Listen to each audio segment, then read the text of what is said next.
Olá, pessoas. A rotina do brasileiro não é fácil. Todo dia é a mesma coisa. Transporte público péssimo, rotina estressante, desemprego, saúde pública em frangalhos. Quando chega em casa à noite, o sujeito ainda tem que encarar o noticiário do dia a dia. Ele senta na sua cadeira, na sua poltrona, sintoniza a Globo Lixo, e aí vem aquela sucessão de notícias tendenciosas, achacando o governo, metendo o pau no capitão.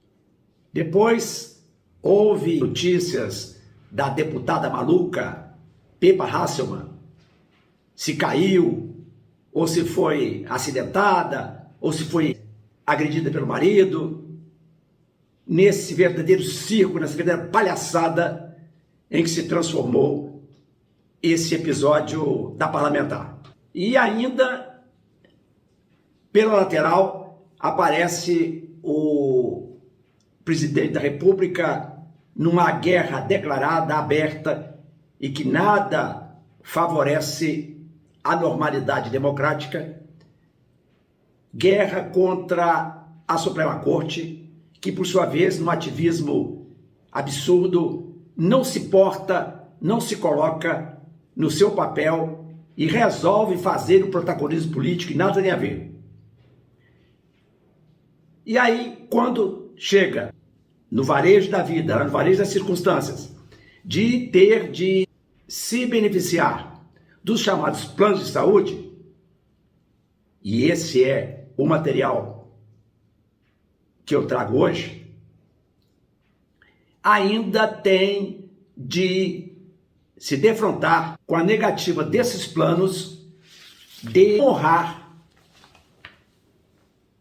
a cláusula contratual, honrar a promessa de cobertura e negar procedimentos sob a alegação de que se relacionam a doenças pré-existentes. Pois bem, o que é então, de que se trata as chamadas doenças pré-existentes?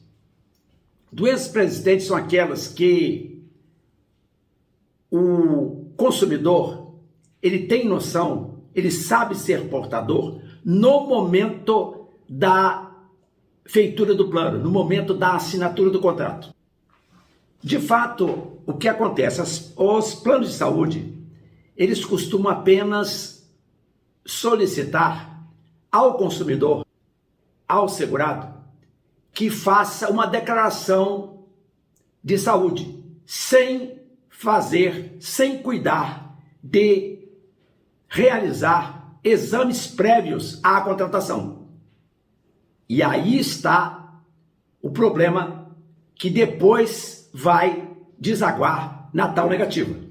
Passado o tempo, o beneficiário do plano precisa de fazer um determinado procedimento, ou precisa de fazer uma cirurgia qualquer, e o plano nega sob a alegação de que o consumidor tinha conhecimento da moléstia previamente e, por isso, não quer cumprir o contrato. É preciso lembrar, neste caso, que o artigo 11 da Lei dos Planos de Saúde, que é a Lei 9656/98, claramente diz no seu artigo 11 que é vedada à seguradora a exclusão de cobertura de doenças e lesões prévias à data da contratação do plano após 24 meses de existência do contrato.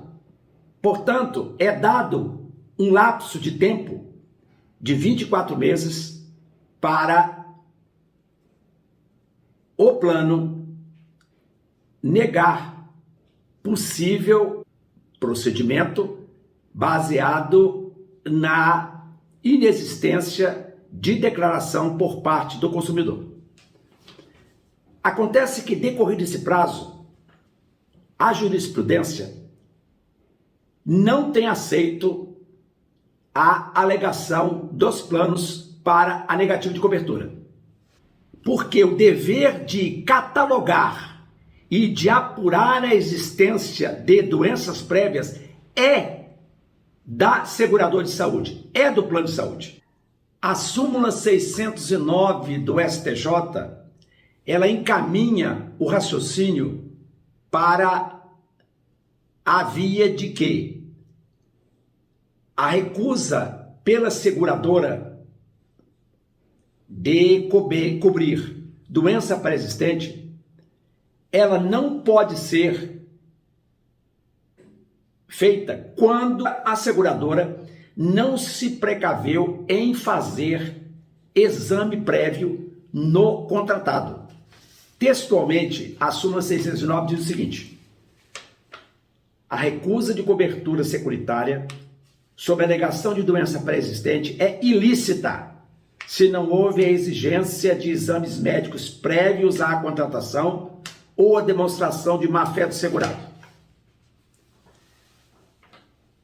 De certo que, no momento em que a pessoa irá contratar o plano, ela deve fazer uma declaração do tipo de moléstia que ele tenha conhecimento naquele momento.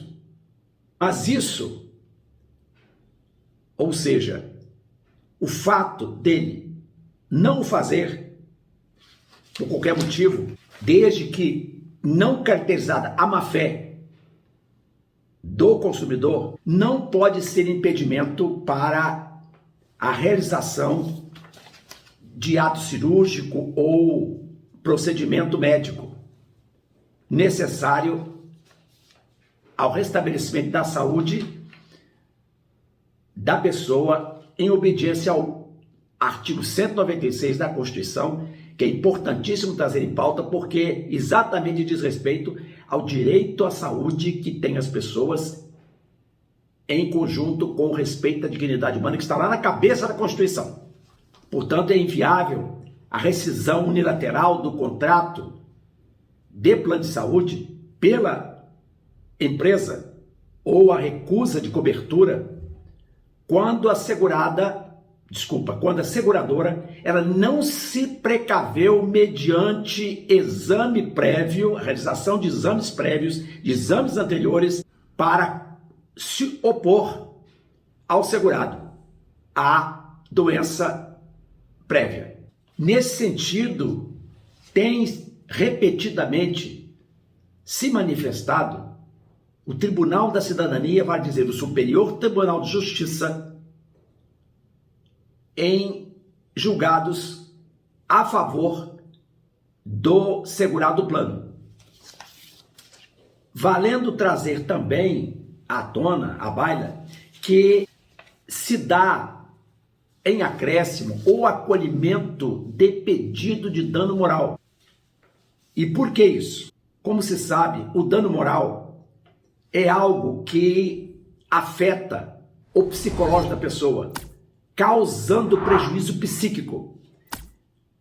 Portanto, o ato ilícito ou o descumprimento de alguma ordem legal, um abuso de direito que cause na pessoa vulneração, que cause na pessoa violação do direito da personalidade, deve ser reparado, porque o prejuízo moral não se confunde com o mero dissabor cotidiano, com o mero aborrecimento cotidiano, que são situações que causam apenas irritação, tristeza, dissabor, não tirando o indivíduo da sua normalidade diária. Uma situação de doença, por si, em si, ela já causa um abalo psíquico forte.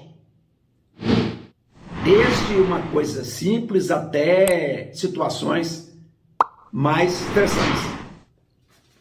Nesse sentido, eu separei um julgado do Tribunal de Justiça do Distrito Federal de 2011, que traz na sua ementa o seguinte: a negativa imposta pela seguradora, mormente no estado de emergência, ao qual o segurado está submetido, constitui falha na prestação do serviço de saúde, tendo o condão de causar enorme abalo moral no segurado, especialmente quando a negativa da prestação do serviço ocorre em momento bastante delicado, em que o segurado se encontra em risco de óbito iminente, considerando a gravidade de seu estado de saúde. Portanto, a título de sequência, a súmula 609 do STJ, não pode haver recusa de procedimento médico pelos planos de saúde quando eles não tiveram o cuidado de fazer exames prévios no paciente e também não se desincumbem de comprovar a má-fé do consumidor. A negativa de cobertura do plano de saúde pode gerar a indenização por dano moral, considerando o prejuízo psíquico causado pela enfermidade, interferindo no lado psicológico do indivíduo. Essas foram as anotações de hoje. Dê o seu like, compartilhe esse vídeo, deixe a sua opinião aqui embaixo. Tchau!